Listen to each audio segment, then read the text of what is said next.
Well, welcome, ladies and gentlemen, to our EKN live debrief here from Castle Motorsports Park. Say hello to all of those of you tuning in on either our Facebook channel or our YouTube channel. My name is Rob Howden, joined by Henry Beaudette, as we're going to kind of wrap things up here for today. Not a big show, maybe about 20, 25 minutes. Lots to get done here today. Oh, yes. Right? And so we're trying to line up at least 4 of our pole sitters to come and chat with us as well. We were going to get Oliver Hodgson, but we had him last night already on the broadcast. So we're going to get Dalton Haynes, one of the drivers who was so impressive today.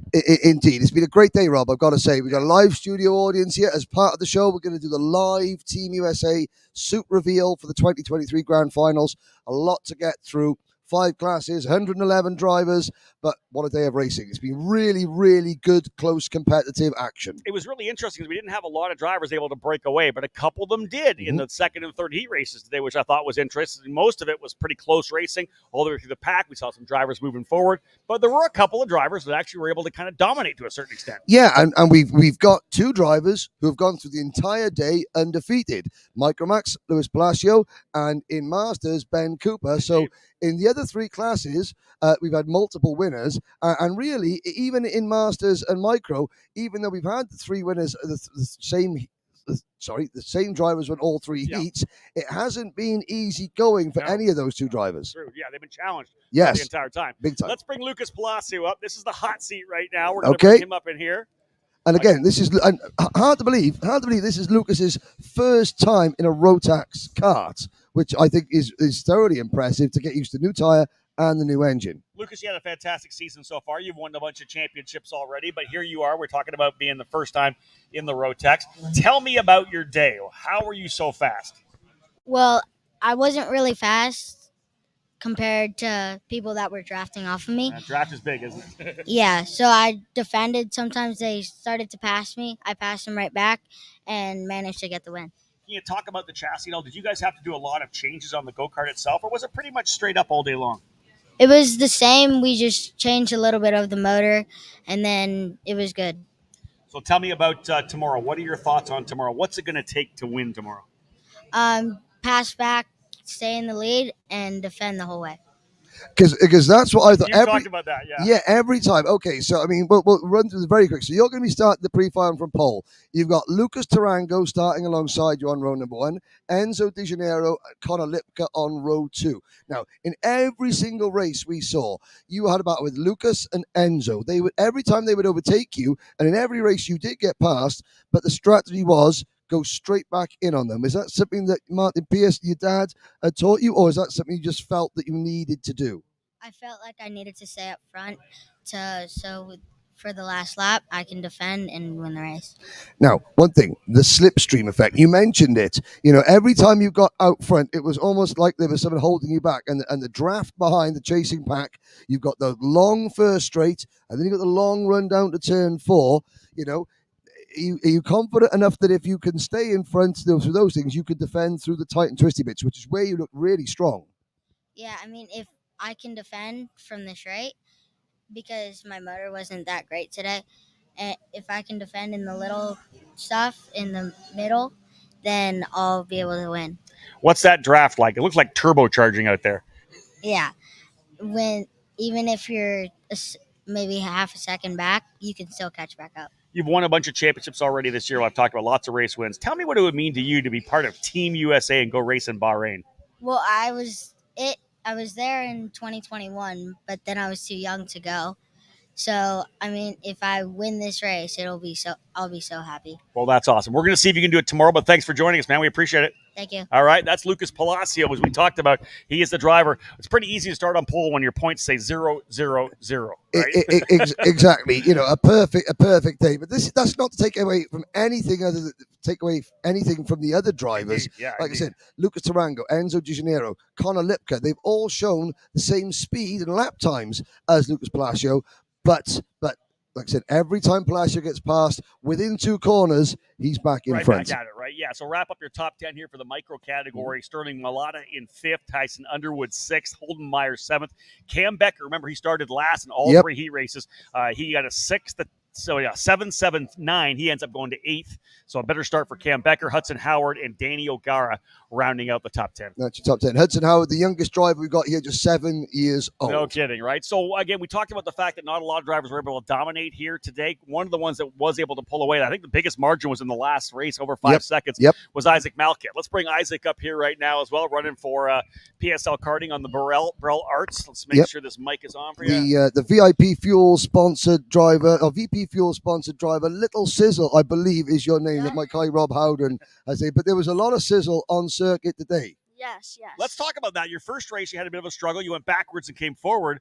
Did you know you had a kart that was that good in the next 2 races? Yeah, I just, in the first race on the start, just got a little unlucky. Kid knocked me off the track, went back to last. Was able to come through the field. The kart felt really racy, but it felt like I just needed one more tooth, so did really good in that heat race, came back up from dead last to 4th, and then next race we put one more tooth on, and then it just felt perfect, and I was able to just check out the next couple just of heat dialing races. it in every race. That's perfect. Now listen, let's talk about this Rotax package, because I know you've run Briggs here, you've run the Mini Swift here, you've run KA here now too. What's it like running this with these different tires, these softer tires, and on this Rotax package? You like it? Yeah, it's really good. The motors are fast, the tires are really good, they're really grippy. I like everything here. It's really good. So you're with PSL Karting on the Burrell Art. The interesting thing is right now, a couple of guys that have been super strong. Gage Korn's going to start second. Oliver Warner in third. They're with MPG Motorsports, and you're in there in the Red Army.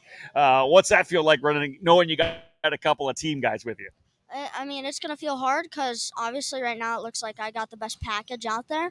So obviously in the race, I'm just going to have to defend and just try and drive hard the whole entire time, because they're just going to keep trying to throw passes in there and, try and hold me up, because they know that I'm super fast to where I can pull away, which they're going to try and keep me back with them. So what's that going to take for you? What do you got to do to be able to get up front? Obviously starting on pole, maybe, because we've seen this before, a little bit of argy-bargy on the opening lap. Yeah, maybe you'll get to be able to pull away, right? Yeah.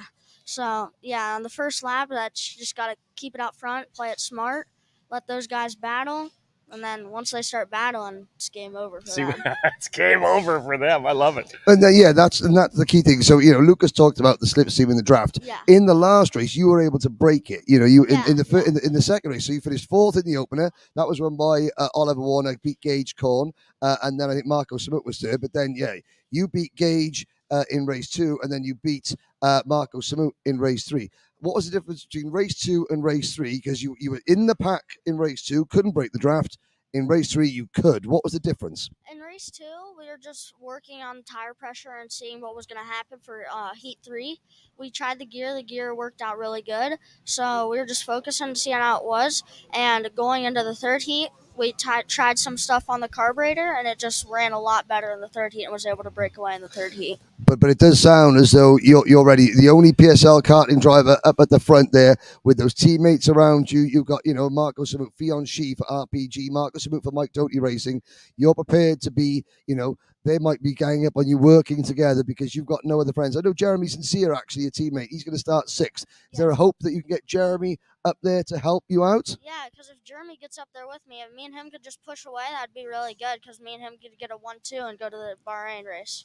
Always amazing me, the tactics that goes on. It's not just cars going around in circles, drivers trying to win. They're thinking about it as well. Isaac, who are you working with? Who are you primarily working with under the PSL tent this weekend? I'm working with Diego Ramos, Henry Wheeler, and Sincere, and my dad. You got a good crew underneath there. Yep, and Kevin King. And Kevin King, of course. Listen, thanks for joining us, buddy. We appreciate it. Isaac Malkit, folks, a driver we've watched here at Newcastle Motorsports Park many times, a very talented young driver. He'll start on pole, Gage Korn on the outside, Henry, Oliver Warner, and Fionn Shee had a good run in that final race there. He ended up finishing second. That moves him into the outside of row 2.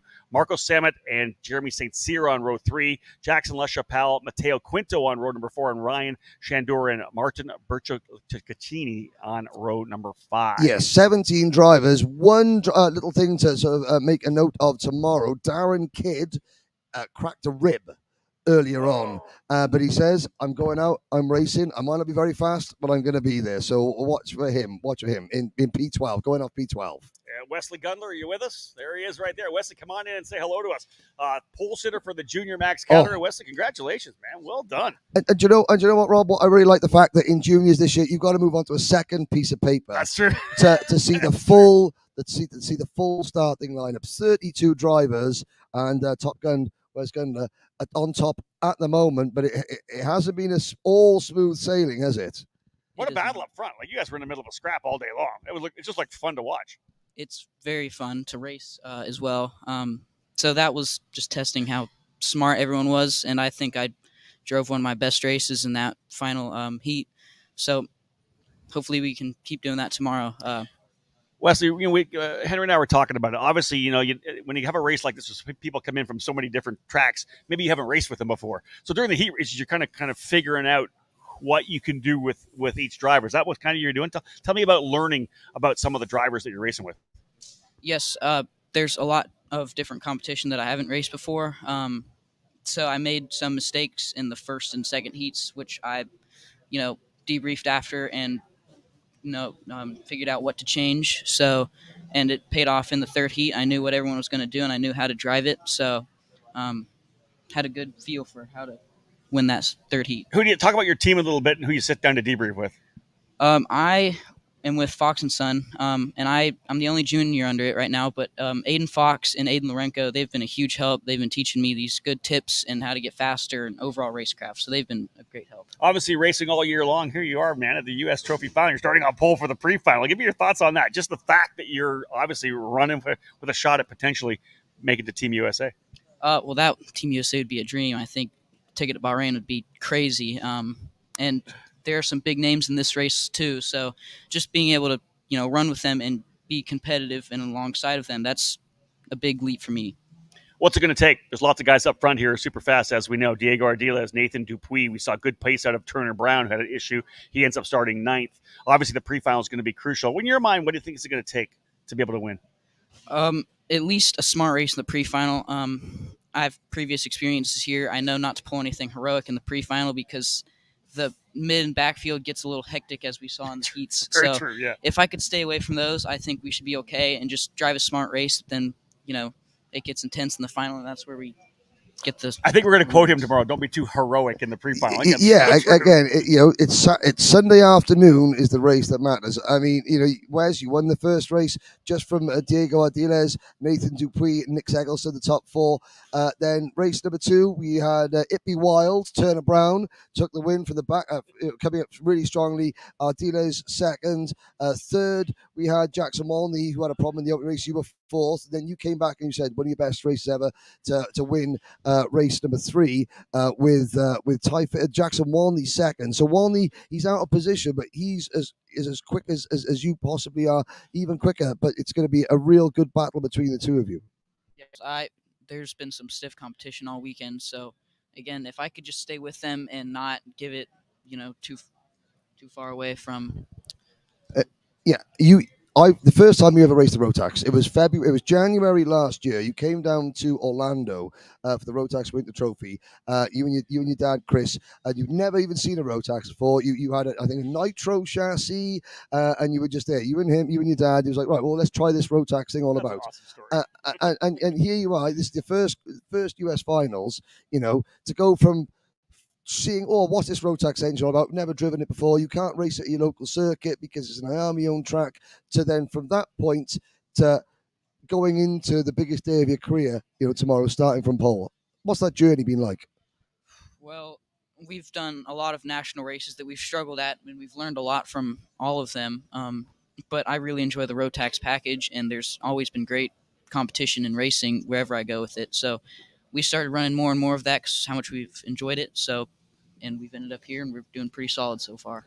Pretty solid. I'm impressed. More than pretty solid. Pretty solid. Thanks very much. Wes Gunler. Good luck. Yeah, good luck tomorrow. Wesley Gunler, folks, starting on the pole position tomorrow for the pre-final in the Junior Max category. Alongside him will be Diego Ardiles. Yep. He was very quick for RPG. We saw a bunch of the drivers from Speed Concepts Racing being very fast. Nathan Dupuis is going to start 3rd alongside Nick Eggleston. A really consistent run for Nick. Yes. 4th, 7th, 7th. He wasn't one of the drivers that had issues. And Nick's was a driver that 2 laps to go last year had a ticket to go to Portimao, got involved in an incident, I think Archer Ellisman. So again, redemption is the story for Nick Eggleston. Bull Borella, Ben Hernandez, former TBSA member, Jackson Molney, Ty Fisher, Turner Brown, Gennaro Trapper, your top 10 on a 32-strong grid. Yeah, big one for Ty Fisher, as we talked about, for Turner Brown. Ty Fisher as well, very consistent, 9, 8, 11 for Race Lab on that TB card. But then Turner Brown, 30th in the first race, wins and then gets a P5 to get himself up into 9th. He gets 4 or 5 spots, works himself up into the top 5. And his tires are one race fresher because true. he didn't do all the laps in heat number 1. Let's bring in the man himself, Ben Cooper, the pole man in the Masters Max category, wins all 3 of the races here. Laurent Mardan will be on the outside. Ben, sit down. My coach from last year at the Super National. It's good to have Ben here. Listen, obviously Henry's singing your praises all weekend long. 3 times a winner at the Grand Final, and a fellow Brit. That's the thing. I got to keep you guys apart, to be honest. Listen, you're being chased by Mardan. Wang, we know, right? We feel like he's been sitting in the back, like just hanging out. I don't know what he's been doing because he just really hasn't been a factor yet. You overall, you were challenged. You were fast, but you were challenged. Mardan challenged you. Mundy Lawyer challenged you as well. It wasn't easy for you, except in the 3rd race. Yeah, no, like we messed around with the kart quite a bit throughout the weekend, really. Like we're testing, obviously, being masters, we're a bit heavier than the senior, so I'm trying stuff for the senior guys. Those guys are trying stuff. So we're trying to, get everything together come for tomorrow, right? There's one race that's important, that's what's tomorrow.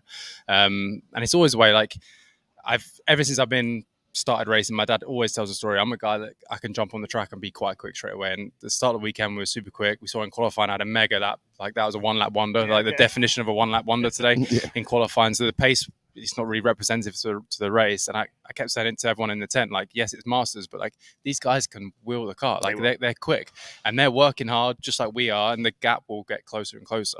I think the difference in the 3rd heat is basically I put my head down. I sit so big in the go-kart, like I put my head down the straight for the first time this weekend, and the delta went up like a 1/10.5 down the first straight and a 10th down the other straight. I was like, okay, I guess I need to do this every lap. Wow, so that might be the difference in the 3rd heat. Because we were joking about, we were just saying, that psychology in racing is all important. Yeah, Laurentiu challenged you really hard in race number 1. Mundy was right behind you in race number 2. But race number 3, like I said, you quite literally got your head down and cleared off to win by a big margin.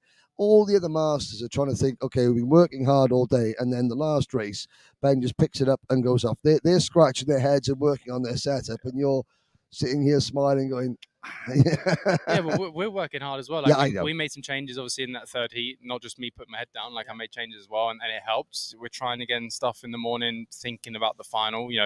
Come the final, we're on new tires again. It's going to equalize us all out. If those guys can get together and work together down the straight, like. The toe, we've seen it in every category except for Mini Max with Isaac driving away. Pretty much no one can get away, right? If they can get to within a 10th or so, they're going to gain 3-4 tenths down the straight in the toes. Can I ask you a bit about the evolution of the track throughout the last couple of days? We've talked about that, right? Obviously, this is the Mojo rubber's got grip, right? Something a lot of drivers really haven't talked about. We're getting rubber laid down. Did the track change quite a bit during the day or the last couple of days to really get some rubber down? It tends to be quite quick. Start off with in the morning, obviously not the first session when the micro go out at 9 o'clock, but like my first session's quick, and then second session when we had new tires, like the track's really fast. Okay. Then I'd say slows down. It doesn't slow down. Like our tires obviously wear out, and it stays reasonably stable. But there's grip out there, like you said. There's grip out there. I've experienced in my life a lot more grip than that. Like where we've had to grease the bottom of the go-karts, if not. Right? But like for here, North American standards, there's grip out there. Like I think the Mojo tire. D5's they've worked so hard, the guys at Mojo for years. Like I know them super well, and they've got a really good tire. Like it's quick out of the box when it's brand new. It drops off a few temps and it just stays stable. Like in the last heat, I was quicker than my second run of new tires. So like the tires are really good and it lays good grip down. It makes us work on the kart how we're supposed to work. Whereas at other events I've been to this year with across the country, we work for the tires how it should be on new tires. But then you've got to think about the track changing and being greasy. So then you're working a different direction. So it's super hard. For sure. Yeah. So let's talk about strategy and cap it off with that for tomorrow. Yep. Obviously, you've got pace. You're going to be able to pull out early. You said it's really about them lining up behind you, right?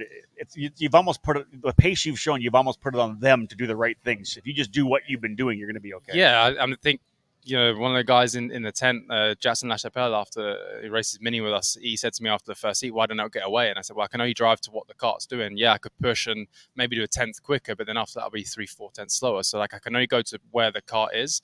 The third heat, the cart was really good, so I could push. So hopefully I get to that point in the final where the cart's really, really good, and I can just get my head down. But I think the key is trying to break that toe, that draft in the first couple of laps, and then hopefully manage the race and see if my hands hold on for the whole race." And the minute they start worrying about trying to catch you and start battling it, then that's what happens. Well, I think that's the main thing is I can do what I can do, and if I can do every single lap the same, it forces them into pushing, and they might catch on 1 or 2 laps, but then they're going to hopefully, in my case, make a mistake. Well, and that's the we've psychology seen it. of it, right? We've seen it, because the way the circuit runs clockwise and counterclockwise, there's no exit curbs.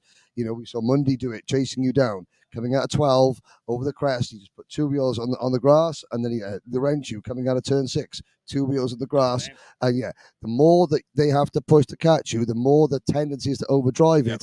And we see this track does not reward mistakes at all. It punishes them severely. The flip side to that is when Mundy Lawyer was cool at catching me, I dropped a tire as well because he was last coming. lap, turn 4. I start to push and I drop a tire. So they've got to do that, and I've got to do what I've got to do, and hopefully we'll see what happens tomorrow.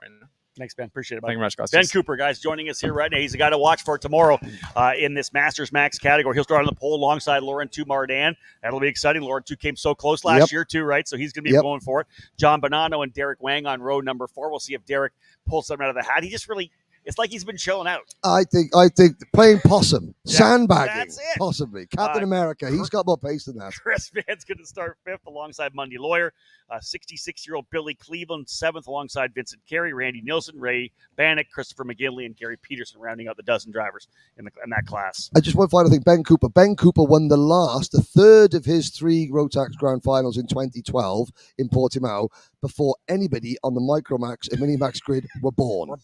Yes, we talked about that. That's fantastic. and he's still one of the youngest in Masters. I know, 100%. So we've talked to 4 pole sitters here. We're not going to talk to the pole sitter in senior, Max Oliver Hodgkins. We already talked to him yesterday. Right now, we're going to bring up a guy that we think is one of the great stories. He's starting 5th. He qualified 8th. He's starting 5th. Dalton Haynes, come on in and join us here right now. Indeed, this is the story. It is a story. Okay, very quickly, as Dalton gets himself settled in, Oliver Hodgson won only 1 heat. Ernesto Rivera won 2.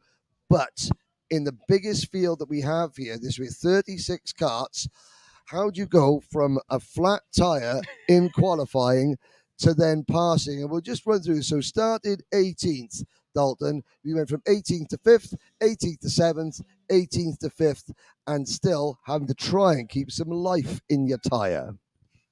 Yeah, I mean, like you said, it was a crazy day, But, I mean, if you have the pace and you're smart and you pick your battles and you're not going into anyone charging too hard and you're braking early when you pass people, not over braking, getting over under it, and just really being smart on the tire and recognizing, hey, you may be passing people, but you've got to keep the tire under you, the cart under you, and I think one of the key things too for you, Dalton, is when you got somewhere, you didn't stop. You didn't, you didn't get to their speed. The minute you attacked, you continued your forward progression, right? It's not like you got settled in behind somebody and started running their pace. You make a pass in 6th, then you make a pass in 9. Like you immediately were on the attack. I think that's what's the key to you always moving forward. Yeah, like you said, I mean, you just keep your head down, keep going forward, and like I said, the TB cart's working really well from this weekend. I mean, obviously it shows on the sheets. Just keep going forward and keep making those passes. Well, let's roll that out. You've been on OTK machinery for quite a bit over your career. Here you are. Not only are you doing what you've done against the guys like a Norberg, like a Rivera, like Hodgson, like Ramos, who have been on the same chassis for a year or 2 or whatever year, right? And I think this is the second biggest story. Not only his performance, but it's the chassis itself because and a new team. Oh, on the new team, running with Race Lab on the TB cart on a Rotax. How many times have you driven a Rotax before? This is my first weekend. This is the first weekend. Wow. See, this is what I'm saying. This is that. There's so many layers to this that what Dalton's been able to do here. Overall, like as the day progressed, even with what happened in practice, did you feel like, man, I got a cart that I think maybe can win this whole thing? Yeah, absolutely. I mean, in the 3rd heat, I thought maybe I'd fall off a bit with the tire, and that would tell me how the pre-final would go, but we went even faster. I felt way more comfortable, and like you said, with it being my first weekend, I'm just keep getting more comfortable with the cart. you know. And I was on KR the last couple of races. Eric Jones has helped me out a lot this year, and Kart Public's been really great to me. CB Kart just offered me the deal for this weekend. They said, hey, come race and see how you do. Well, and it's worked. I mean, I've got to say, there are two drivers on a TB car here in the entire field. Ty Fisher in junior, and he's been really strong. You in senior have been really strong. In terms of, we talked about tires, but chassis, you know, Laurent Mardan on the Techno, only one of them here running right at the front. You and Ty on a TB car. I know that in the Canada, they're branded a Villeneuve chassis. You know, that is really, really impressive indeed, because some of the OTK products and some of the other products, the Birol ART, they run in Rotax in Europe and all around the world constantly. They know the tire, the engine, the chassis. You guys have come in, and I got a big have come in and have really shaken up the establishment. I've got to say, he's got a big grin in his face. You ain't won nothing yet, son, but you have shaken up the establishment big time. Yeah, Craig and Willie, Ty's dad, really brought me on. He really wanted me to be here, helped me out a lot, helped me to get here, and it's a great team. Like, really, I've only ever had one other team that I enjoyed being with, and that was KR and Bennick. Bennick was a good team. But yeah, I really enjoy being under the tent. It's a really good working environment. It's like you said, it's just the two of us, but we're working really well together. Me and Ty are getting along great, and I'm having a good time. And the merch is fire as well. It does look good. It does look, but I want to throw this out. The car looks fantastic on the track, obviously, as well. The TB car, the livery. But so, how much different is tomorrow going to be from today, right? So you go out for qualifying. You know you got speed. You had the issue with the bead lock. You end up having these 3 great races where you're passing everybody like crazy. Well, now you go back to kind of what you know. You're qualifying 5. You're going to start the inside of row 3. Now you got to go to work, right? It's going to be such a different day tomorrow. You're not going to be passing guys left and right. Now you're again, okay, I got to take care of my tires. Where am I going to finish the pre-final? And then fresh rubber for the main event. Just really gloves off, right? Yeah, so hopefully I can get into the top 3 for the pre-final. But my only thing, like you said, these guys haven't raced me.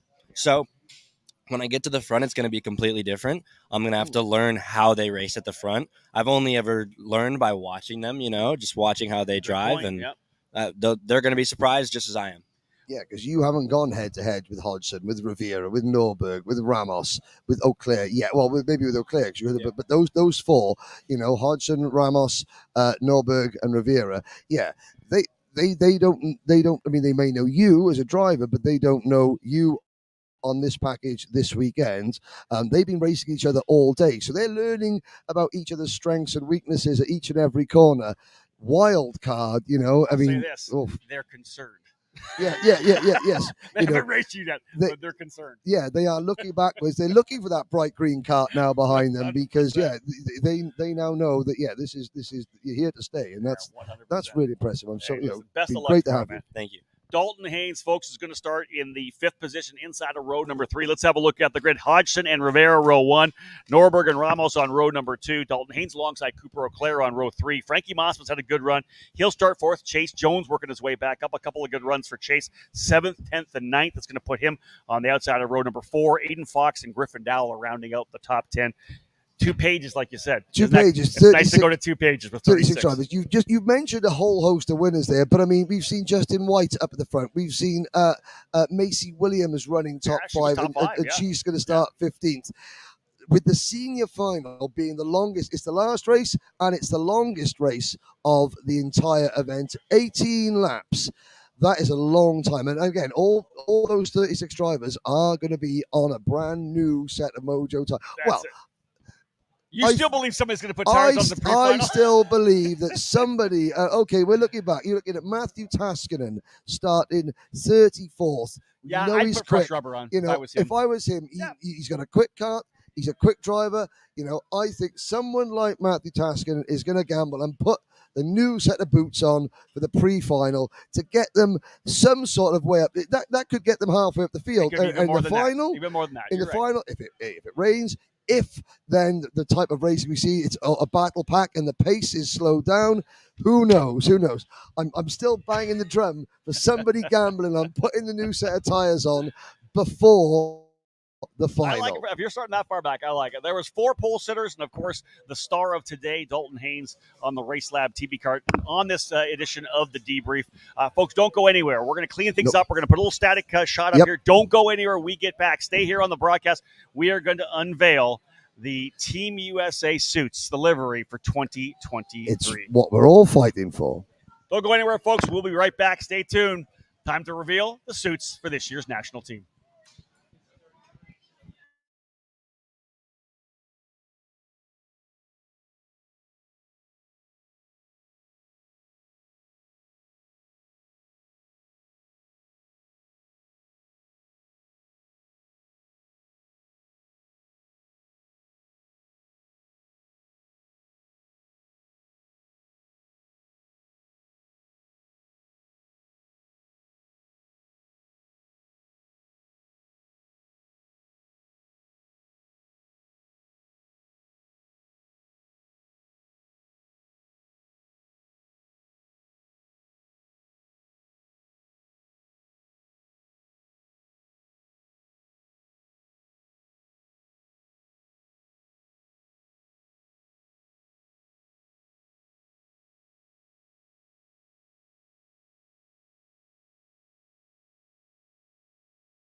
Folks, we're back live here from the Racers Grill at Newcastle Motorsports Park. Myself, Rob Howden, and Henry Beaudette joining me. As well, we got one of the Giacomelli brothers joining us here. What do we have here right now? What we have here, my next guest, I think my next guest is actually lost for words. Every driver dreams of racing for their nation, and each year, every nation comes up with a brand new suit design for the Rotax Grand Finals. It's the biggest party in world karting. It's the Olympics of motorsport, and this week we are very, very proud to unveil the look, the suit that every single member of Team USA in 2023 is going to wear. Mr. Giacomelli from J3 Competition. Jim, you've got this. The 2023 Team USA race suit is nice. The Stars and Stripes. And Rob, it pays a little bit of homage to the 2013 race suit with the USA across the front, which of course was when Juan Manuel Correa won the Junior Rotax Grand Finals at NOLA Motorsports Park. Ladies and gentlemen, your Team USA race suit for 2023. Nice. Jim, your thoughts? Let's get a chance to chat with you a little bit too. This event's been so good so far. Yeah, it's been great. You know, we obviously thank everyone for coming out. It seems like it's been running pretty smoothly. The racing's been phenomenal from what I've seen of it so far. You know, it's great to have e-karting news here. Henry obviously here. You know, in Kart Chaser. I mean, they're bringing, you know, the live feed. It's been great. Seems like there's been so much action, a lot of energy. You know, I see everyone just pumped up and smiling and, you know, saying it's been such a great event so far. So, you know, it obviously makes us feel good. It's been a lot of hard work from Justin, the entire staff. NCEMP's staff here has been great. So, yeah, we look forward to the finals tomorrow, and we look forward to crowning Team USA drivers and bringing the best team to Bahrain. So it's going to be great. That's it, Bahrain or bust, folks. This is the suit the drivers are going to be winning tomorrow. Get a chance to race this for their team in December. Again, brilliant. I can't wait to find out who is going to wear the suit. It does come in different sizes, by the way, drivers. So it does come in for micro and mini drivers. But yeah, a homage to 2013, a new look, the Stars and Stripes for 2023. Hopefully we'll see one on top of the podium in Bahrain. Folks, thanks for joining us on Facebook and YouTube. We appreciate it. We're going to shut things down on the EKN Debrief right now. We have the raffle coming up afterwards. Don't go anywhere if you're here. The raffle's coming up. With those of you joining us, thank you so much for tuning into EKN.